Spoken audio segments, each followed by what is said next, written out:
Hello दोस्तों, मैं विक्रम स्वागत करता हूं आपका आपके अपने YouTube channel S study platform पर।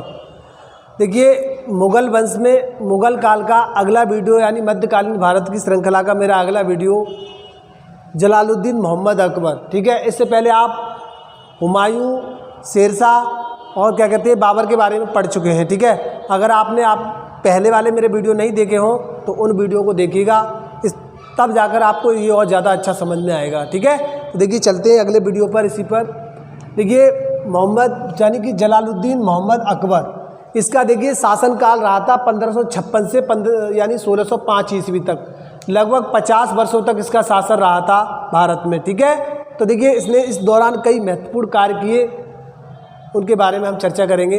तो देखिए सबसे पहले बात करते हैं हम परिचय के बारे में।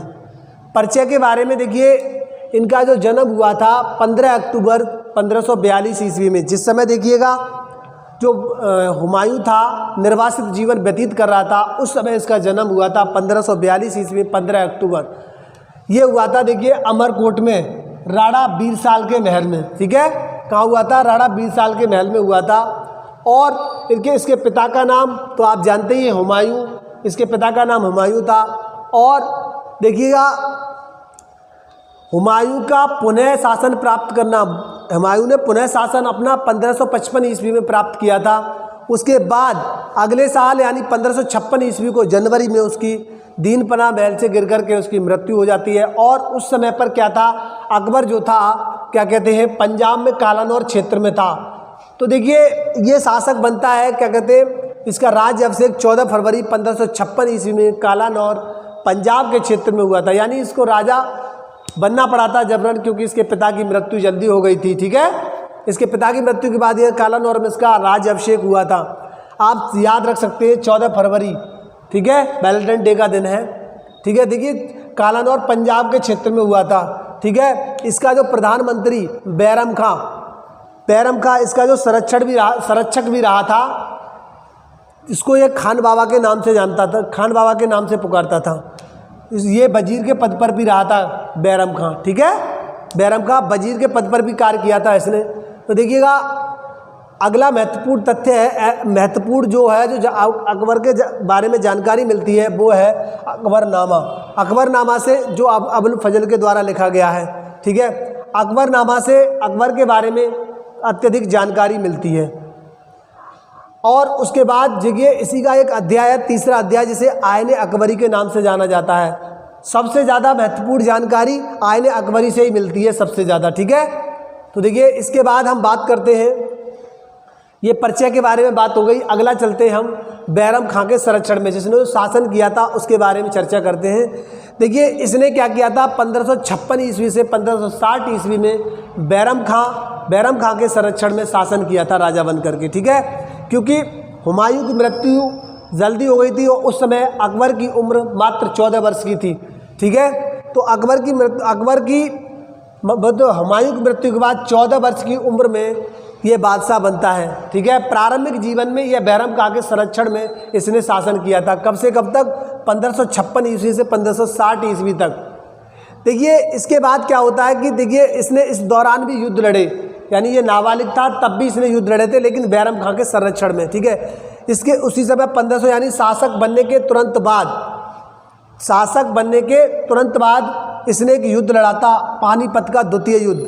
यानी इससे पहले एक युद्ध लड़ा था बाबर ने 1526 ईस्वी में, उस युद्ध को पानीपत के प्रथम युद्ध के नाम से जाना जाता है। और अकबर के द्वारा जो युद्ध लड़ा गया था 5 नवंबर 1556 ईस्वी को, उसे पानीपत के द्वितीय युद्ध के नाम से जाना जाता है। ठीक है, देखिए हुआ क्या था, स्थिति क्या बनी थी कि देखिए जिस समय अकबर का राज्य अभिषेक हुआ था, ठीक है, राज्य अभिषेक हुआ था 14 फरवरी 1556 ईस्वी के बाद कालानौर में वह शासन करने लगा। फिर उसके बाद क्या होता है कि अकबर जब पंजाब में शासन कर रहा था तो देखिए आदिल शाह का सेनापति, सूर वंश का शासक था आदिल शाह, उसका सेनापति था हेमू ने क्या कहते हैं दिल्ली पर आक्रमण किया और मुगल वंश के सूबेदार तारदी बेग को हराया और उसको वहाँ से भागने पर मजबूर कर दिया। ठीक है, वहाँ से भागने पर मजबूर कर दिया और दिल्ली की सत्ता पर अपना अधिकार कर लिया। उसके बाद क्या करता है, जो तारनी बेग था वो भाग करके पंजाब में पहुंच जाता है। पंजाब में पहुंच और अकबर को सूचना देता है कि दिल्ली पर हेमू ने अधिकार कर लिया है। और हेमू इतना ताकतवर है, उसने ये गलत अवधारणा यानी की थी कि मतलब नेगेटिविटी फैलाई कि वो बहुत ज़्यादा मजबूत है और उसे हम जीत नहीं सकते, अर्थात दिल्ली हमारे हाथों से निकल गया। तो इस बात को सुनकर के अकबर को गुस्सा भी आता है और अकबर उसी समय बैरम खां क्या करता है, उसके तारनी बेग की हत्या कर देता है। ठीक है, उसके बाद क्या करता है वह, मतलब बैरम खां के संरक्षण, बैरम खां सेनापति था उस समय उसका, तो उसने क्या किया कि उसके साथ चल कर के हेमू से युद्ध लड़ने के लिए आगे बढ़ता है। ठीक है, दिल्ली की तरफ 5 नवंबर 1556 ईस्वी को पानीपत का युद्ध होता है। ठीक है, हेमू और अकबर के बीच में। देखिए हेमू ने क्या किया था, हेमू के बारे में थोड़ा सा सुन लीजिएगा। हेमू मध्यकालीन भारत में एक हिंदू शासक था जिसने क्या किया था, दिल्ली की सत्ता पर अधिकार किया था। हेमू के बारे में थोड़ा सा समझ लीजिए। और हेमू एक क्या कहते हैं, नमक व्यापारी था और उसमें ये बहुत गरीब परिवार से था। क्या किया था, सूर शासकों ने इसकी योग्यता को देखकर अपने शासन में जगह दी और देखते ही देखते ये सेनापति के पद पर इसको अपनी योग्यता के आधार पर पहुंच गया। उसके बाद क्या हुआ कि हेमू इतना साहसी व्यक्ति था, उसने अपने जीवन में 24 लड़ाइयाँ लड़ी थी और उनमें से 22 लड़ाइयों को जीता था। ठीक है, तो इसी हेमू के विरुद्ध क्या किया, अकबर ने अभियान किया और 5 नवंबर 1556 ईस्वी को क्या किया था, हेमू और अकबर के बीच युद्ध होता है। इस युद्ध में क्या कहते हैं, अकबर ने हेमू को पराजित किया था। देखिए स्थिति क्या बनी थी, स्थिति ये बनी थी कि हेमू की जीत होने वाली थी, हेमू बड़ी वीरता के साथ लड़ा था अकबर से, और लेकिन हेमू की जीत होने वाली थी। लेकिन उसी समय क्या होता है कि उसकी आंख में तीर लग जाता है और जो हाथी के ऊपर हौदी बनी होती है चारों ओर की, उसी हौदी में हेमू गिर जाता है और उसकी सेना में भगदड़ मच जाती है और उसकी सेना में सबको मालूम पड़ जाता है कि हेमू मारा गया और उसकी सेना भाग जाती है। उसके बाद क्या होता है कि हेमू को पकड़ करके किसके समक्ष लाया जाता है, अकबर के समक्ष लाया जाता है और बैरम खां के द्वारा उसका सर काट दिया जाता है और उसको मृत्युदंड दिया जाता है, उसकी हत्या कर दी जाती है। इस प्रकार पुनः क्या करते हैं, अकबर का शासन क्या हुआ, पुनः दिल्ली पर स्थापित हो गया। देखिए एक समय ऐसा आया फिर से कि दिल्ली में मुगल सत्ता का पतन होने वाला था, लेकिन इस युद्ध के बाद जो पानीपत का द्वितीय युद्ध होता है, उस युद्ध के बाद क्या होता है कि फिर दिल्ली पर उसका कब्जा हो जाता है और हेमू की हार हो जाती है। देखिए हेमू ने इस युद्ध के दौरान यानी दिल्ली पर अधिकार करने के बाद एक उपाधि धारण की थी, विक्रमादित्य की उपाधि।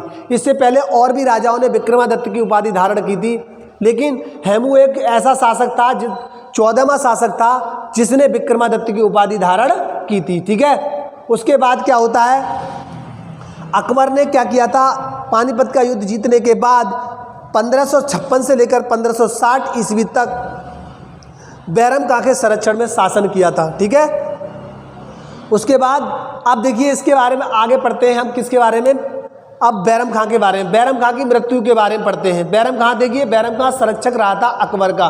उसके बाद देखिए 1560 ईस्वी तक रहा था और उसके बाद उसकी मृत्यु कैसे होती है उसके बारे में थोड़ी हम चर्चा करते हैं। ठीक है, तो देखिए बैरम खां का देखिए, बैरम खां का प्रभुत्व अकबर के शासन में इतना बढ़ गया था कि अकबर को निर्णय लेने में थोड़ी परेशानी होती थी और अकबर कुछ कहता था लेकिन बैरम खां कुछ करता था। देखिए इसके बाद क्या हुआ कि अकबर के जो परिवार, अकबर के दरबारी सरदार और क्या कहते हैं उसकी धायमा महाम अनगा, उसने अकबर को भड़काया बैरम खां के विरुद्ध। ठीक है, फिर अकबर ने क्या किया कि एक आदेश किया, किसके लिए, बैरम खां के लिए। एक आदेश के अनुसार उसने कहा कि आप दरबार में नहीं आए और क्या करें, आप वहीं से मक्का की यात्रा पर चले जाएं।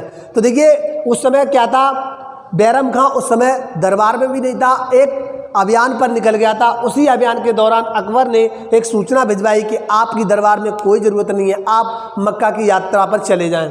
और क्या होता है कि जो बैरम खां होता है वो अकबर की बात को मान लेता है और अकबर की बात मान करके और वो मक्का के लिए जाने को तैयार हो जाता है। और मक्का के जाने के क्रम में क्या होता है, जब वो मक्का की यात्रा पर निकल रहा है तो अकबर की सेना अकबर की सेना ने, मुगल सेना ने क्या किया था, बैरम खां पर आक्रमण कर दिया। इस युद्ध को हम देखिए, एक युद्ध होता है, उस युद्ध को हम तिलवाड़ा के नाम के युद्ध से जानते हैं, तिलवाड़ा का युद्ध के नाम से जानते हैं। इस युद्ध में देखिए बैरम खां की हार हुई और देखिए बैरम खां की हार हो जाती है और उसके बाद बैरम खां को अकबर के समक्ष पकड़कर लाया जाता है।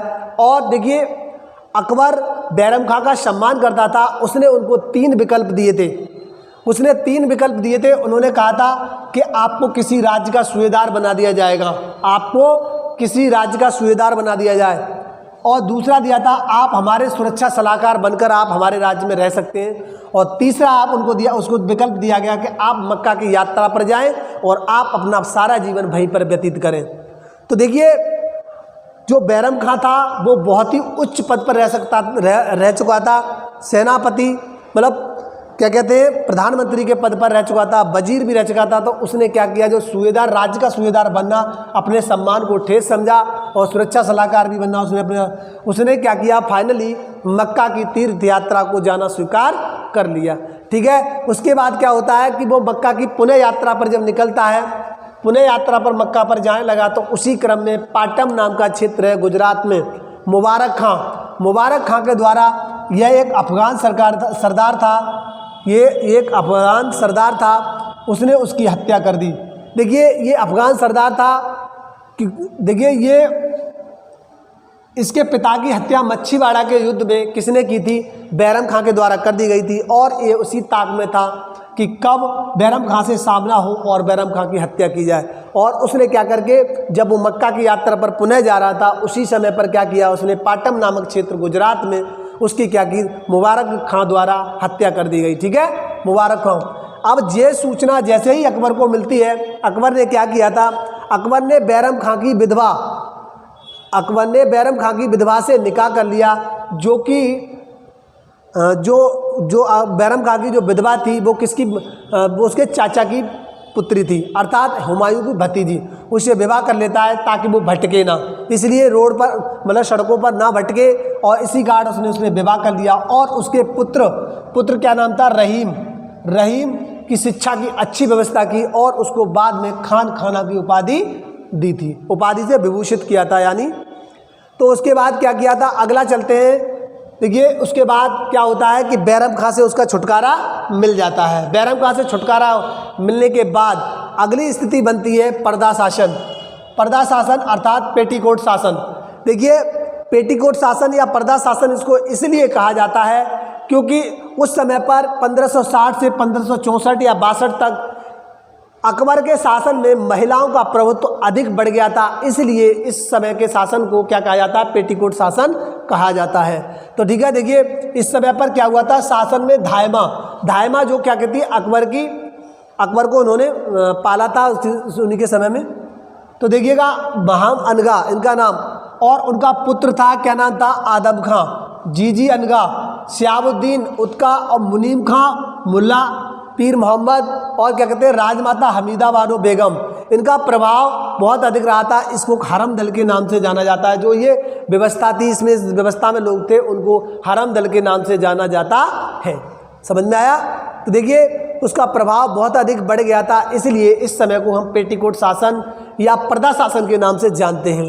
ठीक है, अब उसके बाद क्या किया था, आदम खां जो धायमा का पुत्र था, उसने 1561 और 1562 ईस्वी में मालवा पर आक्रमण कर दिया। आक्रमण करके वहाँ से धन लूटा, और जो लूटा हुआ धन था उसने क्या किया था, राजकोष में न जमा करके अपने पास रख लिया।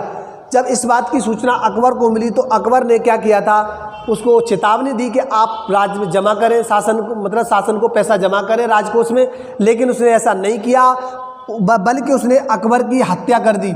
हत्या मतलब कर नहीं दी, हत्या करवाने की कोशिश की, और उसमें इस हत्या करवाने के क्रम में कोशिश में उसको क्या हुआ था, मृत्यु दंड दिया गया था। किसको, क्या कहते हैं, आदम खां को मृत्यु दंड दे दिया गया। अब आदम खां की मृत्यु दंड देने के कारण उसकी जो माँ थी महाम अनगा, उसी शोक में डूब जाती है और उसकी मृत्यु हो जाती है, जो अकबर की धायमा थी। ठीक है, उसके बाद क्या हुआ था, 1564 ईस्वी आते आते तक वह पर्दा शासन अथवा पेटीकोट शासन से अकबर मुक्त हो जाता है। ठीक है, उसके बाद आप देखिए इस दौरान अकबर ने अपना साम्राज्य विस्तार भी रखा। इस दौरान अकबर ने अपने साम्राज्य विस्तार की स्थिति को बनाए रखा। देखिए उसने मालवा पर 1561 ईस्वी में बाज बहादुर के खिलाफ क्या कहते हैं अभियान किया, जिसका मुख्य जो क्या कहते हैं नेतृत्व करता आदम खां जो धायमा का पुत्र था, उसने क्या किया बाज बहादुर को हराया और उसकी राजधानी सारंगपुर पर अधिकार कर लिया। इसमें से उसने क्या किया था, जो धन था वो राजकोष में न जमा करके क्या किया था अपने पास रख लिया बहुत सारा। इसी से नाराज होकर के अकबर ने उसको चेतावनी दी और चेतावनी के क्रम में उसने अकबर की हत्या कराने का प्रयास किया और उस प्रयास में वो असफल रहा और असफल उसके बाद अकबर ने उसको मृत्युदंड दे दिया और इसी शोक में क्या कहते हैं धायमा की भी मृत्यु हो जाती है। ठीक है, उसके बाद आता है गोंडवाना क्षेत्र यूपी का 1564 ईस्वी में अभियान किया उसने। देखिए इसके जो दरबारी थे यानी यहाँ का जो शासक था वीर नारायण 3 वर्षीय पुत्र जिसकी माता थी दुर्गावती, उसकी संरक्षिका के रूप में शासन कर रही थी। ठीक है, जो अकबर के दरबारी उसको भड़काते हैं इसके खिलाफ और अकबर इसके खिलाफ क्या करते हैं आक्रमण कर देता है और इस युद्ध में महारानी दुर्गावती बहुत अच्छे से लड़ी, मतलब वीरतापूर्वक लड़ी, लेकिन वो इस युद्ध में उनकी पराजय होती है। देखिए इस दौरान वीरतापूर्वक लड़ते हुए उन्होंने अंतिम समय में क्या किया था, जब उन्हें लगा कि मुगल सेना जीत जाएगी तो उन्होंने क्या किया था अपने सेनापति से कहा कि आप मेरी हत्या कर दें, लेकिन उस सेनापति ने उसकी हत्या नहीं की और तो उन्होंने क्या किया खुद ही अपनी अपनी तलवार से निकाल कर अपने सीने में भोंक करके उन्होंने अपनी आत्महत्या कर ली। इस तरीके से उनकी मृत्यु हो जाती है। इनके बारे में बहुत ज़्यादा ज़रूरत नहीं है पढ़ने की। ठीक है, उसके बाद आता है उसने क्या किया था राजस्थान राजपूतों से संबंध। देखिए उस समय राजपूतों से संबंध अकबर के कैसे थे, उसने क्या किया था राजपूतों से वैवाहिक संबंध भी स्थापित किए थे और जो उसे वैवाहिक संबंध से नहीं माने जो राजपूत उनको युद्ध में हराया और उसकी शासन सत्ता पर कब्जा कर लिया था। देखिए इसमें क्रम में सबसे पहले आमेर के राजा भारमल, जिसको बिहारी मल के नाम से भी जाना जाता है, 1562 ईस्वी में उन्होंने अकबर की अधीनता स्वीकार कर ली और अपनी स्वेच्छा से अधीनता स्वीकार कर ली और अपनी पुत्री हरकाबाई, जिसको हम जोधाबाई के नाम से जानते हैं, जोधाबाई के बारे में बहुत पढ़ने को मिलता है। ठीक है, तो देखिएगा हरकाबाई का विवाह अकबर के साथ कर दिया जाता है। ठीक है, अकबर के साथ कर लेते हो और उनके साथ वैवाहिक संबंध स्थापित हो जाते हैं। ये कछवा राजा थे जो पहले कछवा ठाकुर थे जिन्होंने अकबर की अधीनता स्वीकार की थी। ठीक है, और इन्होंने अपने पुत्र भगवान दास और अपने पोते मान सिंह को अकबर की सेवा में भेजा और अकबर ने इनको बहुत ऊंचे पद दे करके अपने ऊंचे पद दिए अपने दरबार में। ठीक है, और इन्होंने सेवा की और मान सिंह तो बहुत अच्छा सेनापति बन के उभरा था अकबर के दरबार में। ठीक है, जिसने महाराणा प्रताप के खिलाफ युद्ध भी किया था। उसके बाद बात करते हैं मेवाड़ के बारे में चर्चा करते हैं हम। देखिए मेवाड़ 1567 ईस्वी में क्या किया था। देखिए जब अकबर शासन कर रहा था उस समय पर वहाँ के जो शासक थे कौन थे, राणा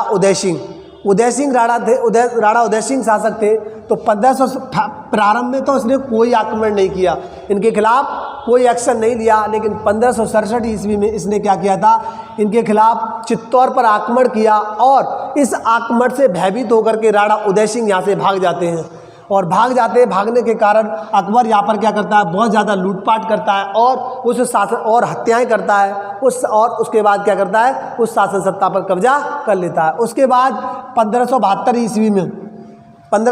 ईस्वी में राणा उदय सिंह के बाद उनके पुत्र क्या नाम है, महाराणा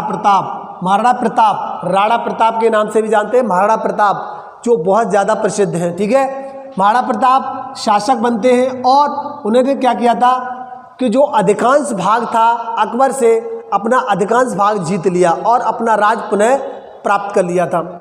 उसके बाद 1576 ईस्वी में क्या हुआ था, एक हल्दी घाटी का युद्ध होता है। 1576 ईस्वी में एक हल्दी घाटी का युद्ध होता है।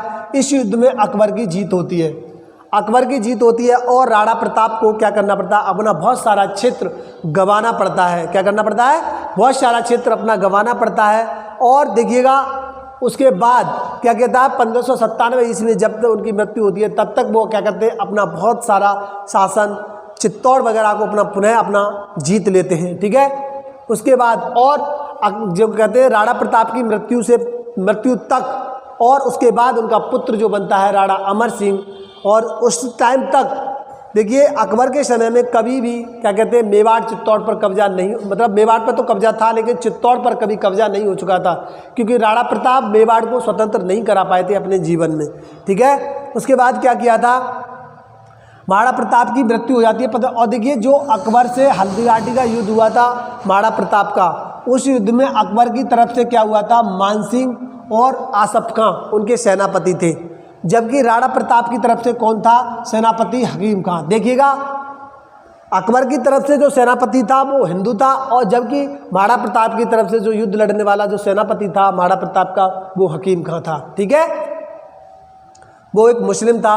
1597 ईस्वी में उनकी मृत्यु हो जाती है और अमर सिंह शासक बन जाते हैं। ठीक है, उसके बाद देखिए अकबर के द्वारा मेड़ता, रणथंभौर, कलिंजर, मारवाड़, देखिए ये भी मुगल सत्ता के अधीन हो गए, क्योंकि इन्होंने इनकी अधीनता स्वीकार कर ली, किसकी, अकबर की।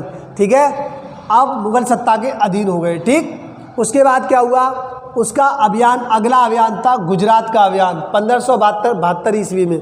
विजय स्तंभ के बारे में भी जानते हैं, बुलंद दरवाज़ा।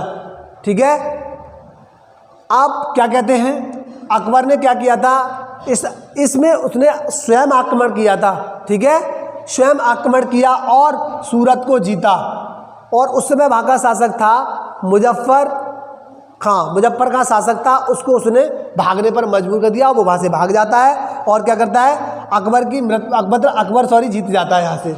ठीक है, अकबर जीत जाता है, और जीतने के बाद देखिए उसके बाद पुनः 1 साल बाद, यानी कि मतलब पुनः वहाँ से जब लौट रहा होता है तो क्या कहता है 1573 ईस्वी में वहाँ पर विद्रोह हो जाता है। उस विद्रोह को दबाने के लिए अकबर ने क्या किया था, बहुत तेज़ी से वापसी की, और उस युद्ध को मतलब क्या कहते हैं, उस विद्रोह को बड़ी वीरता के साथ दबा दिया, मतलब बड़ी ताकत के साथ दबा दिया। ठीक है, इसी दौरान क्या किया था उसने, गुजरात विजय के दौरान क्या किया था, खम्बात की खाड़ी में समुद्र के दर्शन किए थे और पुर्तगालियों और यूरोपियों से वो मिला था। ठीक है, उसके बाद अगला जो अभियान उसका था बिहार और बंगाल के क्षेत्र में 1574-76 ईस्वी में दाऊद खां यहाँ पे शासक था, और वह अपने राज विस्तार कर रहा था। उसको सबक सिखाने के लिए अकबर ने मुनीम खां को भेजा और उसके साथ स्वयं भी गया, और क्या किया था, उससे युद्ध किया और उसको हरा दिया और उस पर कब्जा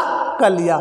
उसके अलावा अकबर ने क्या किया था, काबुल क्षेत्र, कश्मीर, सिंध, उड़ीसा, बलूचिस्तान, ठीक है, और कंधार आज के क्षेत्रों पर विजय प्राप्त की। देखिए काबुल, कंधार, देखिए सिंध जो पाकिस्तान क्षेत्र, बलूचिस्तान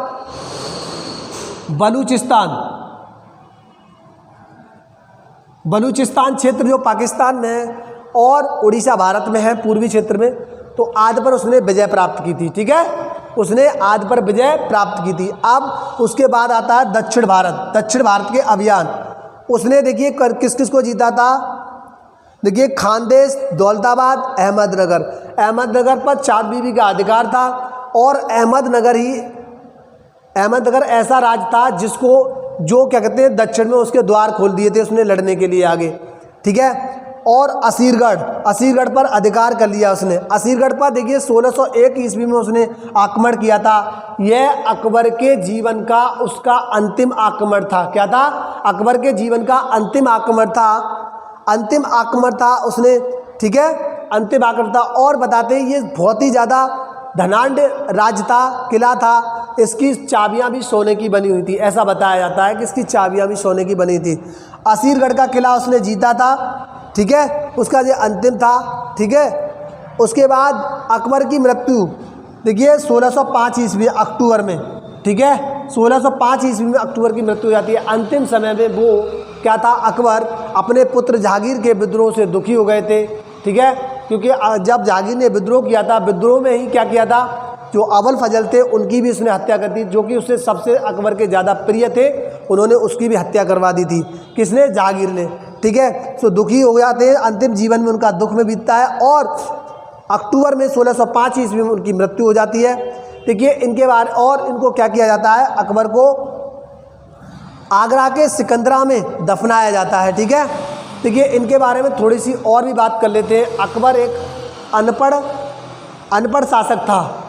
अकबर एक अनपढ़ शासक था, लेकिन क्या कहते हैं, एक योग्य शासक था। इसने क्या किया था, भारत के सभी राजपूतों और सभी राज्यों से अच्छे मतलब क्या कहते हैं, या तो वैवाहिक संबंध स्थापित किए थे या फिर उनको एक सूत्र में बांधने के लिए उनसे लड़ाइयाँ लड़ी थी। ठीक है, तो एक योग्य शासक भी था और ये संगीत का भी शौकीन था, ये नगाड़ा बजाने का शौकीन था। ठीक है, अकबर नगाड़ा बजाने का शौकीन था। ठीक है, तो देखिए आपको मैंने पढ़ा, ये समझ में आया होगा। अकबर का हमारा अकबर का वीडियो समझ में आएगा। देखिए थोड़ा सा फिर हम रिकॉल कर लेते हैं हल्का सा। देखिएगा परिचय, इनका जन्म 15 अक्टूबर 1542 ईस्वी को अमरकोट में राणा 20 साल के क्या कहते हैं किले में हुआ था। पिता हुमायूं, माता हमीदा बानो शिया धर्म से संबंधित थी इनकी माता। राज्य अभिषेक क्या हुआ था इनका 1556 ईस्वी में कालानौर पंजाब क्षेत्र में हुआ था। उसके बाद इनका प्रधानमंत्री बैरम खां, इसको खान बाबा के नाम से जाना जाता है। ठीक है, अकबरनामा में अकबर के बारे में जानकारी मिलती है और अकबरनामा के तीसरे अध्याय को आयन अकबरी के नाम से जाना जाता है और इससे अकबर के बारे में सबसे अधिक जानकारी तो यहीं से मिलती है। उसके बाद क्या हुआ, बैरम खां के संरक्षण में इसने 1556 से 1560 ईस्वी तक शासन किया था। अकबर मात्र 14 वर्ष की आयु में बादशाह बना था। ठीक है, प्रारंभिक जीवन में बैरम खां के संरक्षण में राजा बनकर इसने शासन किया था। पानीपत का द्वितीय युद्ध में इसने हेमू को हराया था। हेमू एक बनिया था, नमक व्यापारी था। सूर दरबार में इसको क्या कहते हैं, सैनिक के रूप मतलब रख लिया गया था और ये देखते देखते सेनापति के पद पर पहुंच गया और इसने अपने जीवन में 24 लड़ाइयाँ लड़ी थी, इसमें 22 लड़ाइयाँ जीती थी। और क्या कहते हैं, अकबर से युद्ध के दौरान, पानीपत के द्वितीय युद्ध के दौरान पर हाथी पर इसके तीर लग जाता है आंख में और इसके कारण हौदी में गिर जाता है और इसको पकड़ लिया जाता है। इसकी सेना में भगदड़ मच जाती है और बैरम खां के द्वारा इसका सर काट दिया जाता है। ठीक है, और उसको मृत्युदंड दे दिया जाता है। तो इसने विक्रमादित्य की उपाधि धारण की थी। 14वां ऐसा शासक था जिसने क्या कहते हैं, 14वां ऐसा शासक था जिसने विक्रमादित्य की उपाधि धारण की थी। 5 नवंबर 1556 ईस्वी को पानीपत का द्वितीय युद्ध हुआ था, जिसमें क्या हुआ था, हेमू की पराजय हुई, अकबर की जीत हुई। बैरम खां सिर काटकर उसकी हत्या कर देता है, किसकी, हेमू की। बैरम खां की मृत्यु, देखिए बैरम खां की मृत्यु कैसे होती है। बैरम खां देखिए अकबर के जो दरबारी उसको भड़काते हैं, भड़काने के क्रम में उसको आदेश देता है वो अकबर कि आप दरबार में मत आइए, जब वो अभियान पे होता है बाहर दरबार से। ठीक है, तो वो स्वीकार कर लेता है और मक्का जाने के क्रम में अकबर की सेना द्वारा उस पर हमला कर दिया जाता है। उसमें एक तिलवाड़ा का युद्ध होता है। इस युद्ध में क्या कहते हैं, बैरम खां की पराजय होती है और बैरम खां को पकड़ करके किसके दरबार में लाया जाता है, अकबर के दरबार में। और 3 विकल्प दिए जाते हैं, या तो किसी राज्य के सूबेदार बन जाओ, या सुरक्षा सलाहकार बन जाओ, या मक्का तीर्थ यात्रा पर निकल जाओ, अपना जीवन वहीं पर व्यतीत करो। ठीक है, पुनः मक्का जाने के क्रम में मुबारक खां के द्वारा, जो एक अफगान शासक था, अफगान सरदार था, उसके द्वारा उसकी हत्या कर दी जाती है। और क्योंकि उसके पिता की हत्या मच्छीवाड़ा के युद्ध में बैरम खां ने की थी। ठीक है, उसी का बदला लेने के लिए उसने उसकी हत्या कर दी। अकबर उसको क्या करता है, उससे शादी कर लेता है, किससे, अपने चाचा की लड़की जो कि बैरम खां की विधवा थी, उसके साथ विवाह कर लेता है और उसके पुत्र रहीम को अच्छी शिक्षा की व्यवस्था करता है। और क्या उसके बाद क्या करता है, उसे खान खाना की उपाधि धारण करता है और उसे नवरत्नों में भी शामिल कर लेता है। ठीक है, अब पर्दा शासन, पेटीकोट शासन, देखिए इस समय पर क्या रहा था, अकबर के शासन में महिलाओं का प्रभुत्व अधिक रहा था। इसमें देखिए धायमा मुख्य रूप से इसकी राजमाता हमीदा बानो और क्या कहते हैं, जीजी अनगा। ठीक है, इनका प्रभुत्व अधिक रहा था। मुनीब खां, मुल्ला पीर मोहम्मद, इनका भी क्या कहते हैं प्रभुत्व रहा था, इसलिए इसको हरम दल के नाम से जाना जाता है। ठीक है, आदम खां के द्वारा 1561-62 ईस्वी में मालवा पर आक्रमण करके वहाँ से धन लूटा जाता है, परंतु उस धन को वो क्या करता है, राजकोष में नहीं जमा करता है, अकबर की चेतावनी के बाद भी नहीं करता है और अकबर की हत्या करे आने का प्रयास करता है। इस प्रयास में वो असफल हो जाता है और असफल होने के बाद अकबर उसको मृत्यु दंड देता है और उसकी हत्या कर दी जाती है। ठीक है, उसके बाद 1500 क्या कहते हैं, उसके बाद उसी शोक में उसकी माता की मृत्यु हो जाती है। कब, 1561 ईस्वी में उसको मृत्युदंड दिया था, उसके बाद उसकी मौत हो जाती है। इसके बाद 1564 ईस्वी में पर्दा प्रथा से, पेटीकोट शासन से अकबर पुनः मुक्त हो जाता है। ठीक है, साम्राज्य विस्तार में इसने मालवा पर किसने, ये आदम खान ने इस पर आक्रमण किया था और बाज बहादुर को हराया, वहाँ से धन लूटा और धन उसने जमा नहीं किया, इसी के कारण उसको मृत्यु दंड दिया गया था। इसने अकबर की हत्या करने के प्रयास में इसको दंड दिया गया था।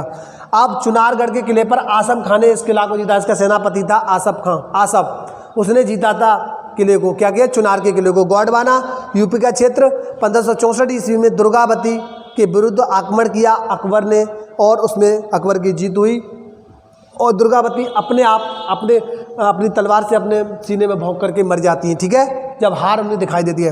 राजपूतों से संबंध देखिए, आमेर के राजा भारमल जो कछवा ठाकुर थे, उन्होंने बिहारी मल के नाम से भी जाना था, अपनी पुत्री आधीनता स्वीकार की और अपनी पुत्री हरकाबाई का विवाह जो जोधाबाई के नाम से जानते उसके साथ कर दिया। ठीक है, अपने पुत्र भगवान दास और मान सिंह को उसके दरबार में सेवा के लिए भेज देते हैं। ठीक है, अब मेवाड़ की बात करते हैं। ठीक है, देखिए मानसिंह बहुत बड़ा सेनापति बनकर उभरा था जिसने महाराणा प्रताप के खिलाफ युद्ध किया था।